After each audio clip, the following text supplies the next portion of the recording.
What is digital anthropology? The word that is in your job title. What is that?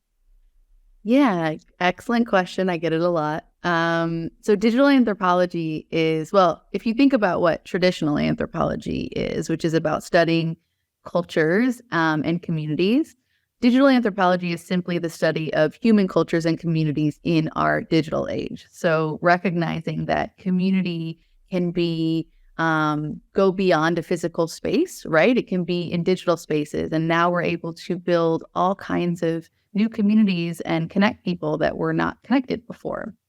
And so digital anthropology is about trying to understand how communities live, come together, grow apart, and really understand that in a digital world. So it doesn't mean that it's only online, because oftentimes we Mhm. live these blended experiences, or what's called phygital. So we look at both, but I'm really interested in how communities and cultures grow in digital spaces. Wow. So, and is this by now an official subset of anthropology? Is there like journals and studies and research centers that sort of, Yeah. is it like established as a science? So yeah, it's definitely a debate. It's definitely official in terms of anthropology. There's a group in the American Anthropology Association and in Europe devoted to digital anthropology. But in terms of, I guess, the definition of digital anthropology and its role within the field is up for conversation and debate, and a lot of people have strong opinions about it, which is always really fun.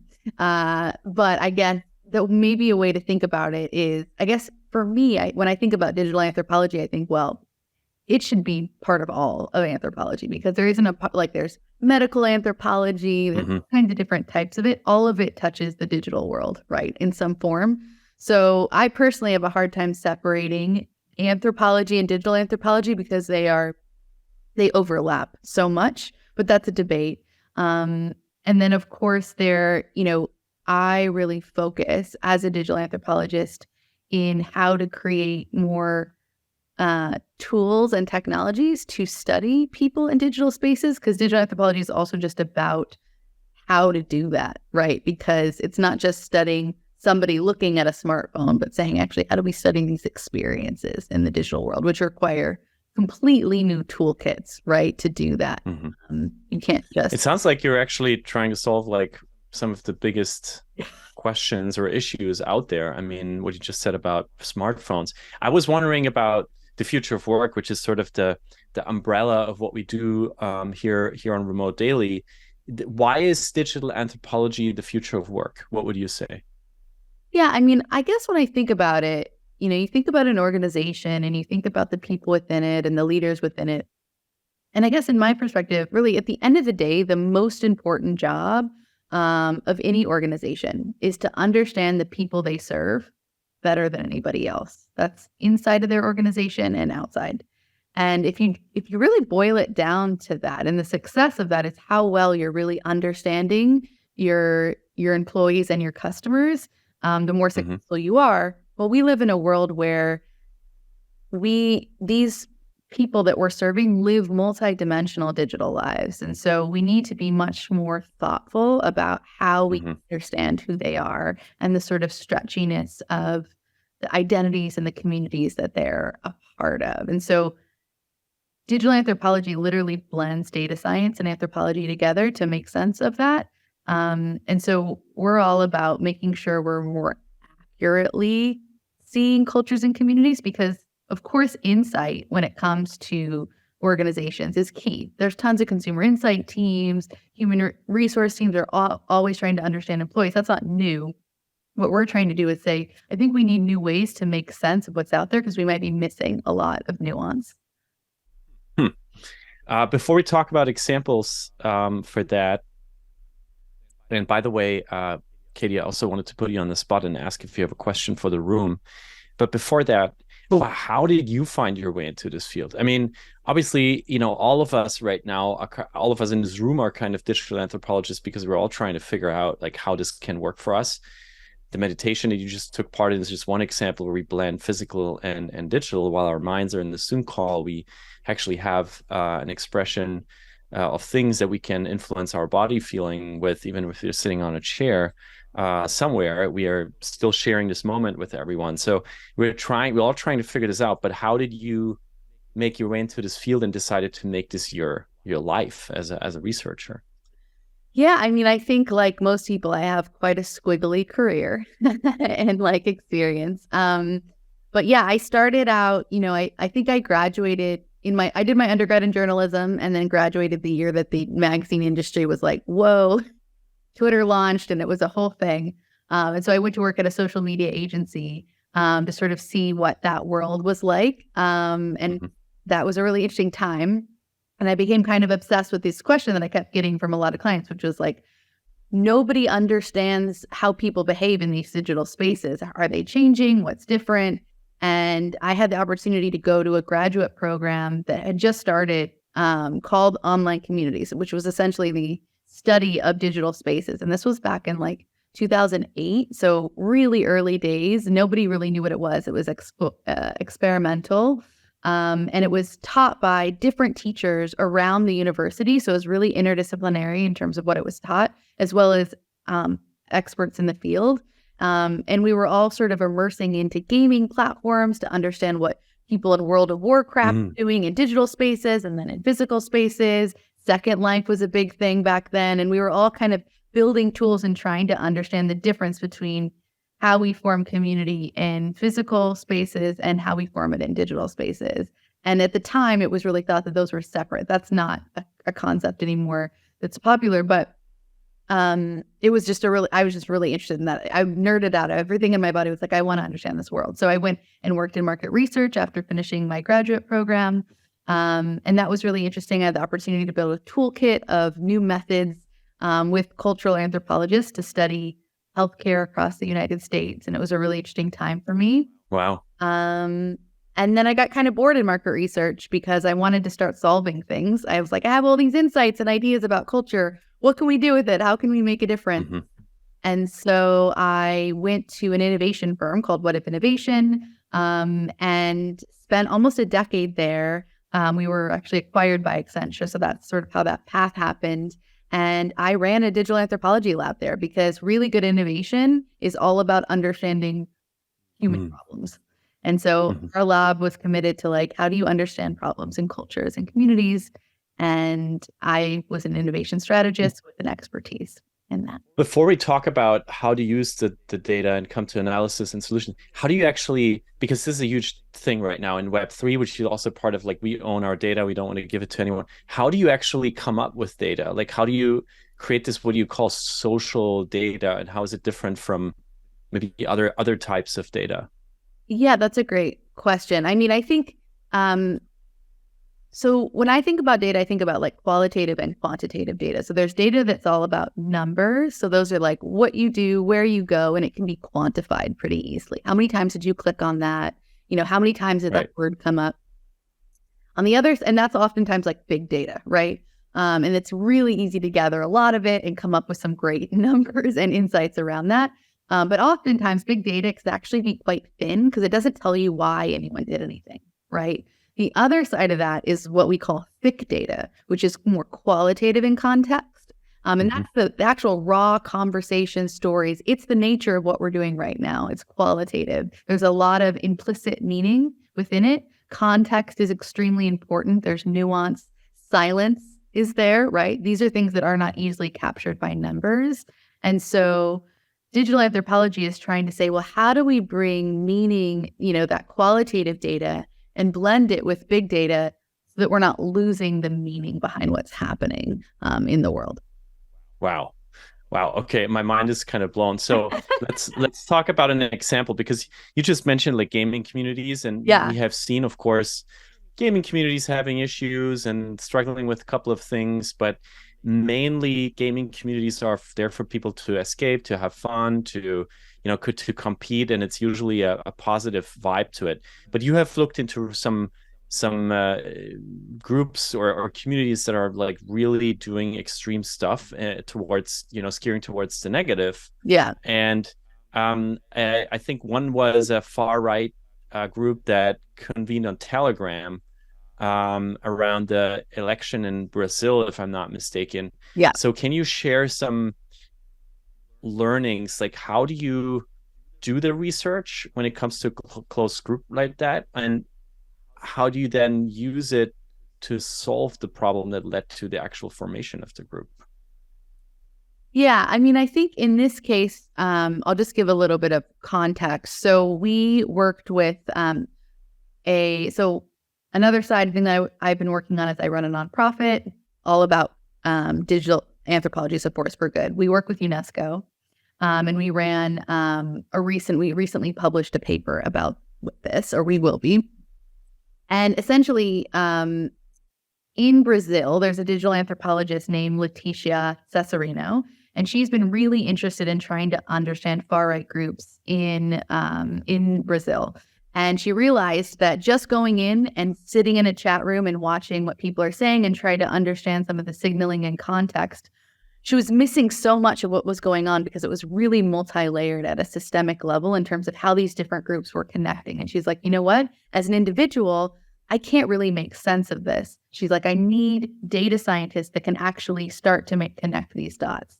So she formed a team of interdisciplinary researchers, of digital anthropologists and data scientists, to build a platform that could essentially pull in a lot of data on Telegram in this case, because a lot of far-right groups in Brazil were operating on Telegram and still are at the time. And she used it as a way to essentially gather a lot of data around how groups were talking and communicating. And what they did was they had digital anthropologists actually train the algorithm inside of this dashboard with the right language that these groups were using. One of the things in these types of chat groups is that words are really heavy in digital spaces, and they change a lot and they hold a lot of meaning. So if a platform doesn't use the right language to make sense of what's going on, it misses everything. Language is so key in digital spaces. And so she basically programmed this machine to constantly get updates from digital anthropologists on how language in these groups were changing, so it could signal when things were getting a little bit violent or some of the directions were changing in these Telegram groups in Brazil. Now, I'm sure everybody on this call realizes that on January 8th of this year, there was an uprising in Brazil and no one knew about it, including her, right? So why is that? What's interesting about this as an idea and around digital anthropology is the key point of this is that digital anthropologists are really good at in the moment understanding changes in language. And her platform was about them feeding it live every day, updating these algorithms to make sure that they captured how language was changing. Her whole team was on holiday over the Christmas break, so they didn't update the algorithm because they were on their holiday break. And so it's one of those interesting aspects. Wow. Main insight was you need to algorithms can't exist on their own. They need to have human interaction. And in our case, anthropological interaction. And when that doesn't happen, you actually do miss things. Now, if you apply that to the real world, think about how much is missed because we just do this sort of set it and forget it aspect to how we're tracking things. Wow, that sounds, oh my God. Yeah. And now I understand how hard this is. So it's like it's not like you can program something and then you just let it run. You have to be constantly, because language changes and codes change, and probably language in these groups is especially coded. You have to, you're like chasing this thing all the time and trying to keep up.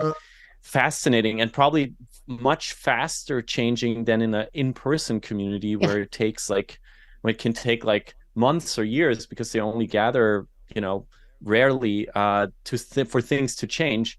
And an online community can change by a day or even within hours, right? Because somebody comes up with something, it goes like sort of viral in the group, and then boom, change is being made. I wonder, being a bit selfish, talking about remote daily as also, a group that we are forming in an online community that started in the pandemic and then became a business. And now over the next couple of months, we're sort of going back to, starting the community and nurturing this community. That is amazing. You see some of the very curious members here in the room today with us. What are some of the most, let's say, surprising things that you have come across since the last couple of years, so many people have started to become part of online communities about how we as human beings actually experience connection when we're not physically together, connection in virtual spaces. What are some maybe surprises you have learned about since you're on this journey? I mean, I think I can answer that as a researcher, right? Because I spent a lot of time researching people in digital spaces and sort of where they find meaning. And I think the biggest insight for me, I guess, at a macro level is just that no matter who you are or where you are in the world, you can find your people, right? So this idea of loneliness is different. And it's really incredible because there's so many small groups of people that can come together in ways that were never in. This is a moment in history that has never happened for people to feel less alone, less other, right? This idea to find that connection is really beautiful. And also, I think, changing the way that we feel about who we are and what our communities are, because all of a sudden you can connect with somebody. Because you can imagine historically that if you were the only, let's say, LGBTQ individual in a community without the internet, you might not even known where else or who else to connect with, or how different or not you were, right? And I think there's just this ability to create, to bring us together that's really beautiful. And I think secondarily, the pandemic did us a favor on some level because, I mean, it was horrific and we all know all of the terrible things that came out of it. But culturally, we made this enormous cultural shift collectively together around the world, which almost never happens, to change how comfortable we are to express and be together digitally instead of it feeling like this second class experience. And I think that was a huge elevator to us. And of course, yes, I see the comment, like that's exactly how you guys were born. But I think that changes so much of our world. And it's so rare to have such a unified change that's cultural. Like, Wow. Talking of our community, is there any question, Katie, I'm totally putting you on the spot here, that you have to the room? Obviously, you have never met us, but is there anything that you're curious about learning or hearing back through the chat about anything, any questions that you like to ask? I mean, I'm always just interested in what draws people into the communities that they're a part of. Like, why are you here? Like, what did you not get out of the physical world that you get out of these spaces? Because that's always really interesting to me when we find each other. What was it that brought us there and why? What brought you here to this room? Free donuts is definitely something we should give out soon, Katie, if I look at the responses here. But I also see an immense amount of curiosity, learning, the kind of ritual. I also see of course, the topic of loneliness that you brought up, the general mix of things that, and I want to thank Rashad and Kyoko and John and Greg to chiming in. What stands out to you when you look at the responses here? And I want to say that there's two couples, let's say two couples, that I don't think would be couples if it wasn't for Remote Daily. We're not going to share any names here, but it happened. So yes, it is also a dating show. But Katie, what stands out to you when you look at the responses here in the chat? And I want to thank everyone for chiming in. I mean, I think it's the same thing. It's this we're seeking connection, right? And in new ways with more people that are interested in maybe a similar narrative or story as us. And I think we have more ways to do that. And I think, the digital world can bring us together, but it can also make us really lonely, right? Like there is this sort of, those are two sides of that coin. And I think finding ways to create more spaces where you find meaning, like what's beautiful about this is the multidimensional experience that you guys have in these spaces. It's much more thoughtful. So yeah, it's great to see these comments. Mm-hmm. And I think Kyoko brought up a really interesting question that sort of ties in with what you just said. Why do people believe in fake news or conspiracy theories, even though we're all, at least in theory, so much more educated? We have so much more access. and we even have community to put that information against. What's your response to that? Why do you think is it still so common that people, or even more common, and we don't really know, that people believe in something that just is not true? Well, yeah. So this is something that comes up a lot in our research or with researchers that we work with. And I mean, I think, you know, belief systems are not rational and they're not based on logic. And they're based on the story that you need to tell and the story that you're looking for. And so these are around, I mean, we really see fake news not just about why can't they just rationally understand the truth, but recognizing it, why do they need these stories to live? And I think if you reposition it, like how are these helping them, or why are they attached to them?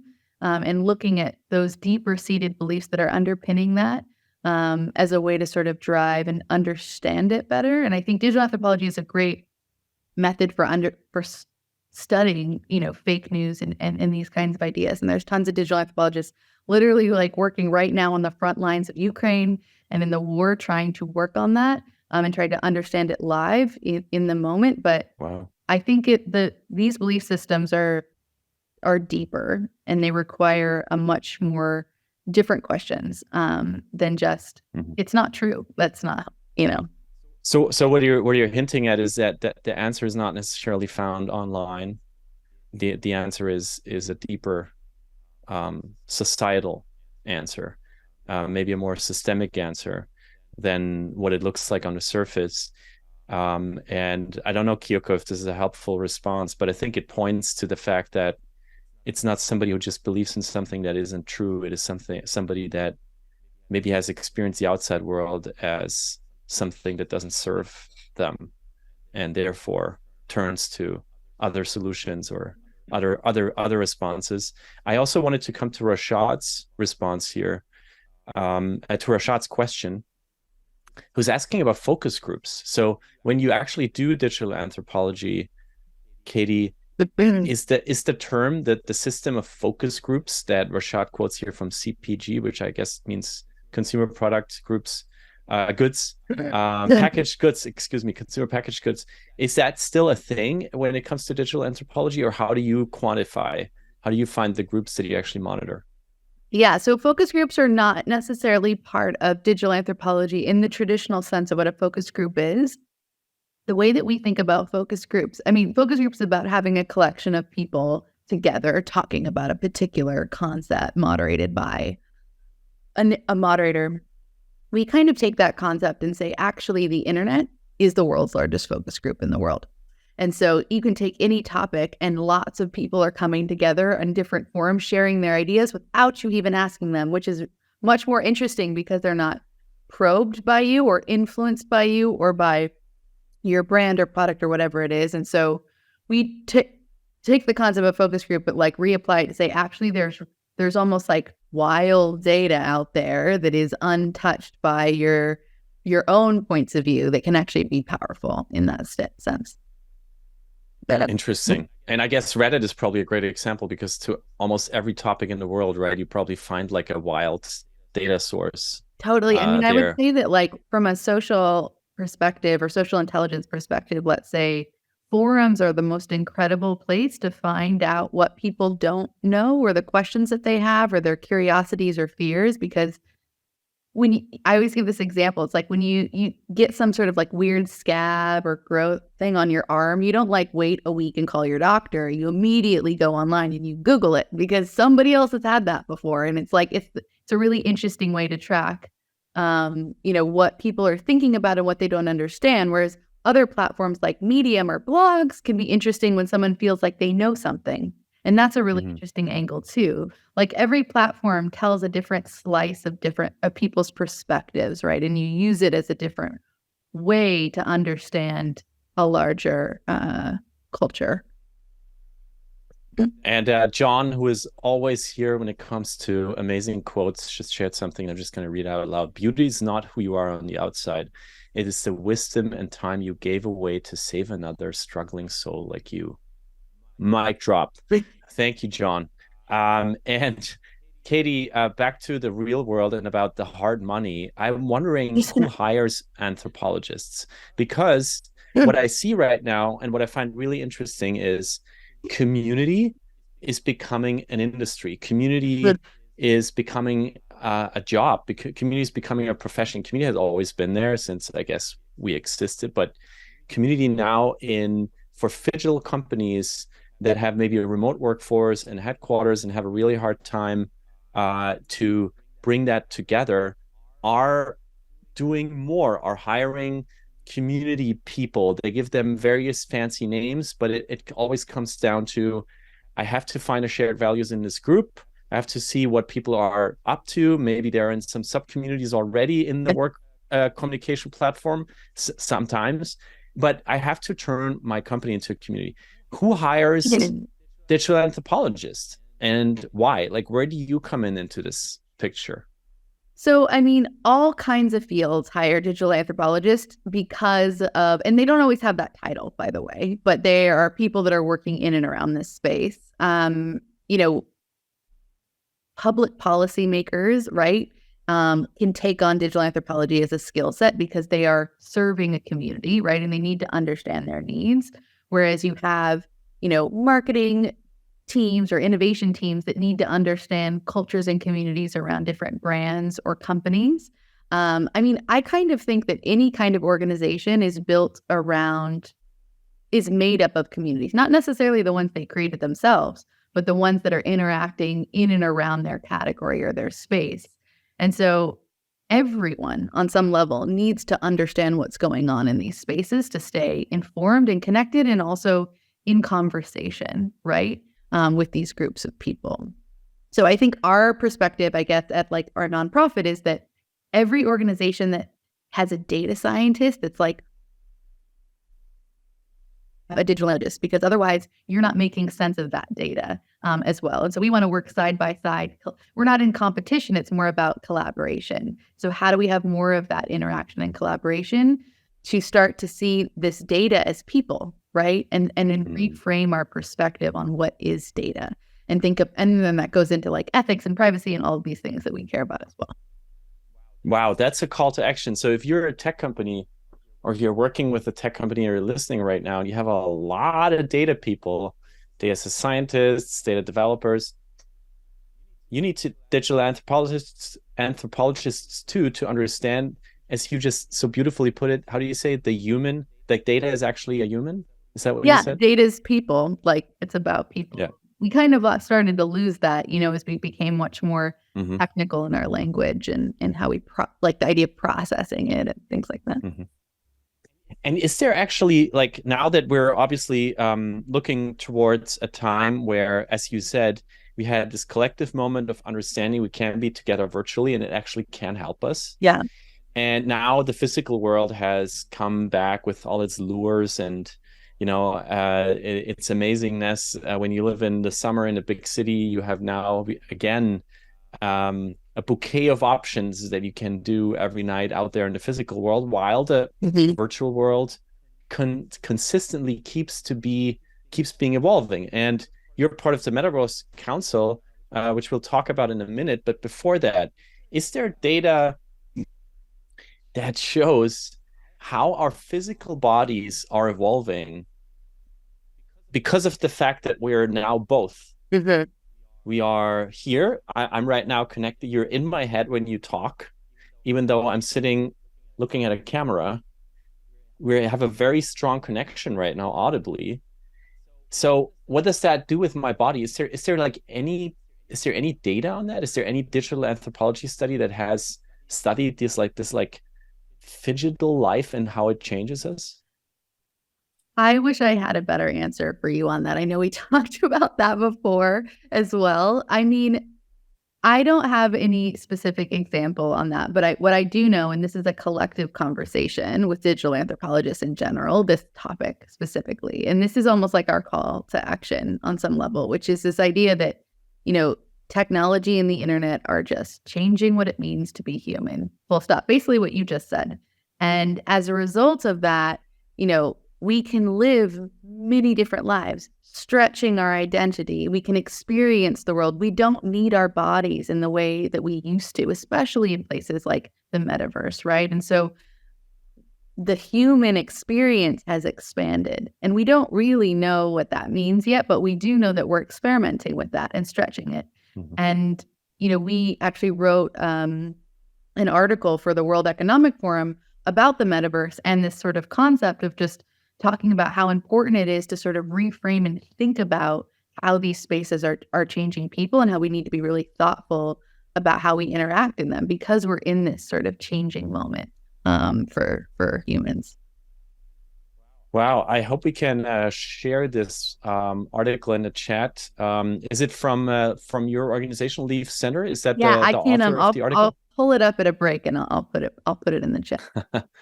Fantastic. I'm very excited to share this with the community here. And of course, Katie, at the end of our conversation, we have to talk about the metaverse because last year, or let's say ever since Mark Zuckerberg changed the name of its entire organization into Meta, I think it became sort of a more mainstream conversation about something is going on there that we don't really understand. Like, what is this metaverse thing? So I'm just going to try to paraphrase and say it's kind of the next internet that we can actually do things in under various identities and walk around and be three-dimensional and shop and do banking and do everything just in a three-dimensional representation of what we maybe now see as a two-dimensional website. That's as far as I have gotten understanding it. How much does that match your definition of the metaverse? How would you explain it to someone who has, as me myself, still not entirely understood what it is? I mean, I think a lot of people are still struggling that, including people in the World Metaverse Council, in terms of how to define it, because there isn't a lot of examples of it yet that are broad anyways. And I think the way that you describe it is, it's exactly how Zuckerberg and others have described it. And I would just sort of tap on the fact that the metaverse is a place for people, right? And so it is another form of human existence and collaboration and community. And so I wouldn't want to just turn it into this technical space, because it's actually made in and around and for cultural gathering and people coming together. And I think the article that we wrote in the World Economic Forum specifically, there it is, is about sort of making sure we remember that, because if we don't design a metaverse for people, and we just think about it from its technological capability and not about the people and cultures that are already existing in different places within it, we won't design the right place. So it's mostly my perspective is a push to humanize it a little bit more around people versus just technical capability. But yes, in general. You are part of this World Metaverse Council. What is that? So this is an organization that was created this year, or at the end of last year. And I joined to really help. So the World Metaverse Council is an organization that wants to ensure that we are creating ethical and accessible metaverse for all, not one that's owned by a company like Meta, but one that is open to everyone and designed from that perspective, but also to ensure that all kinds of people and organizations have the tools and not accessible knowledge to know how to engage in the metaverse and make it work for them as well. So it's really about connecting what can sometimes seem like a futuristic fringe concept, connecting it back to companies and organizations. And I just joined as a digital anthropologist saying, hey guys, I think you need a digital anthropologist on your team that can help think about community in these spaces. And so when we design toolkits about the metaverse, we can think about it from the perspective of people and cultures within it. Because right now the metaverse is filled with all kinds of people, but not a lot of digital anthropologists. So. Is there, for all of us to start getting into the metaverse, we have had the founders of Nowhere here on Remote Daily. That was our kind of first venture, where we then, after the show, met in a Web3 kind of space, which was fun. Is there a metaverse that you really enjoy that you would recommend going to and then checking out? That's my favorite one. That's so fun. Oh, really? How we were connected. Yeah, that's my absolute, mostly because I think that's the one that is I think because you talked to Max, right? That's right, Yeah, the that's co-founder. right. Yeah. Yeah, because he and I met at a peace building summit about this, and that was the one that I just found the most interesting, at least for my life. And so what's interesting to me, and I think we talked about this, is I'm interested in the metaverse not as I don't use it personally as something I'm particularly in all the time, but You Are Nowhere was a method for the metaverse, I would say, that was more accessible to my personal life in terms of having meetings and things that made sense in my world, versus certain platforms are better depending on what somebody else is looking for from that kind of experience. So it's really dependent on the person. There's so many different ways to experience it. Wow, Katie, I want to thank you so much. I wish this show would last 2 hours at least, because I feel like everything that's going on online we could ask you about and learn from you about. From that every company that has a data scientist needs a digital anthropologist. I love that concept. To the fact that your thing that you have started to that you sort of this new science that you sort of co-founded is now becoming an actual scientific category, which is so fascinating. I did not And that, co-found it. Don't say that, but I'm a fan of it in it. all right, that you're a part of. Let's put it this way, a star of, and that you're really here to help us not getting lost in the technological bits of what is being built right now, all these new worlds. And you always talk about how their economies are going to work and how data privacy, but you're here to remind us that it's still humans and it needs humans to run them, and that it's running faster than ever, and that digital anthropologists, they need to be more, they need to work harder, they need to be better funded. And I'm so grateful that you took the time to share that with us today. And in the usual remote daily fashion, if you have the opportunity to switch on your camera right now, I think for digital anthropologists, we need some virtual glitter here. So please stretch out your hands and make it drizzle. For our amazing guest, Katie Hillier, thank you for being on the show today. Right Katie. back at you. This has been such a pleasurable conversation. I loved it. So thank you so much for inviting me.